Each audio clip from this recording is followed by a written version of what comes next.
Welcome back to the channel. Today I've got the 2023 M2, the customer ordered car because they all are at this point, in Toronto Red. Toronto Red's a color that's also on the M3, M4, as well as the X3M, X4M, I think also the X5 and X6Ms as well. But this is another sort of lightly spec'd vehicle. You can see the headlights here. The running lights, again, it's flickering because of the frame rates. No lighting package on this one.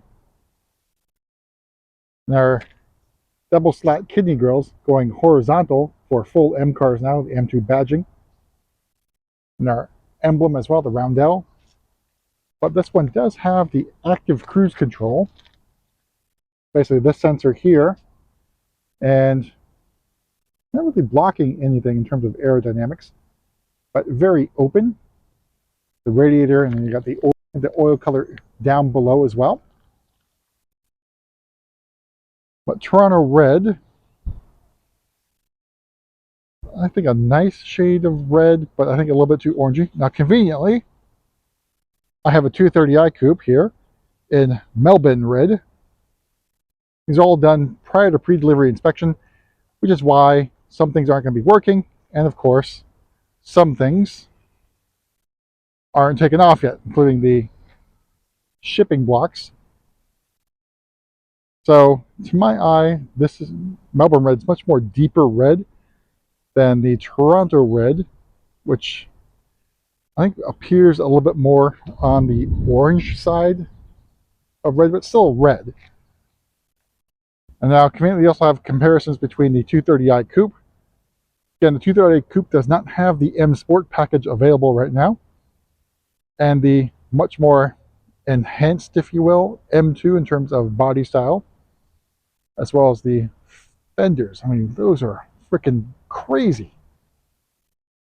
But you can see sort of the similarities. Basically the headlights only.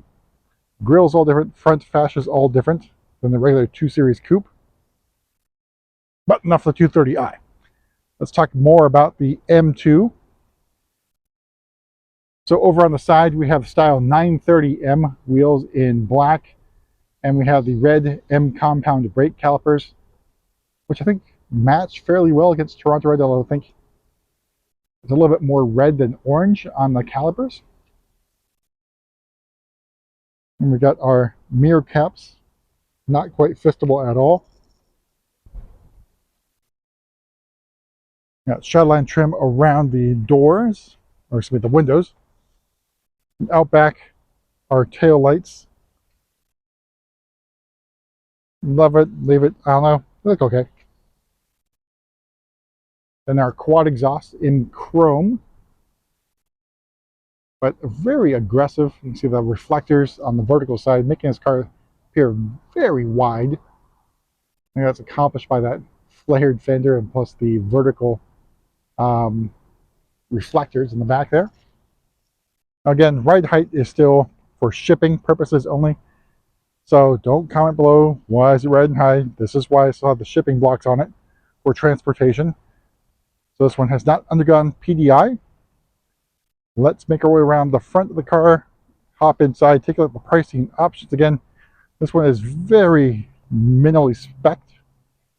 Okay, so opening up, we have the black Vernasca leather with the M tricolors. So you get your dark blue / purple, light blue for Bavaria, red for Texaco as the myth or legend goes. I think it's also correct. And the combination of the two colors. So I think if you're getting the regular seats, this is probably, at least in my opinion, the way to go. Very prominent looking colors. And again, match well against most paints, especially here with the Toronto Red. You have the ambient lighting for the M tricolor, if you will, depending on how you want to pronounce it. Power and carbon sound system, standard on the vehicle. All right, let me turn this on real quick. So iDrive 8, M1, M2 buttons in red, M steering wheel, colors down here. And we've got our iDrive 8. Again, not everything's going to be working on this one. We got the black high gloss trim on the interior. Let's go over pricing options real quickly. So starting price of the M2 competition, $62,200. Metallic paint adds another $650. All those things are included. You get down, you got the active cruise control, another $550, and the parking assistant for $200, and then the heads-up display for another $1,100. All told, MSRP of just under $66,000. You see our heads-up display there with our M-specific heads-up display as well as M-specific iDrive 8. I'm going to turn this off here. Car still needs a bit filled up. All right, take our time going around our M2. Very pronounced fenders. Take a look at the trunk here. Again, not powered.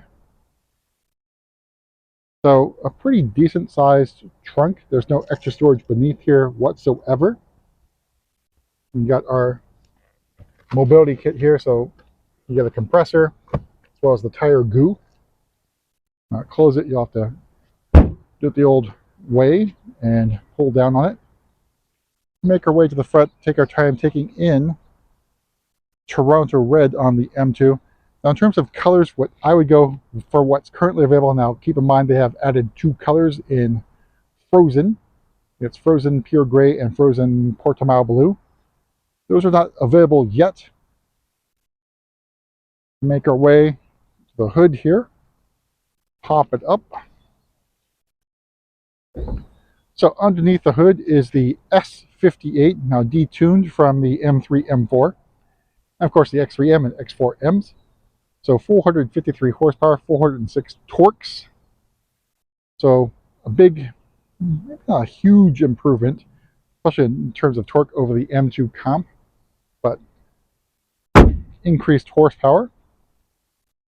And at least from the reviews that I've seen so far, it's a very capable car, especially on track. Basically a monster, if you will. So curious to what the future lies for this vehicle, maybe the M2 Comp or the M2 CS. And we'll pause here so you can take in a 3/4 view of the M2. I think it looks pretty damn good.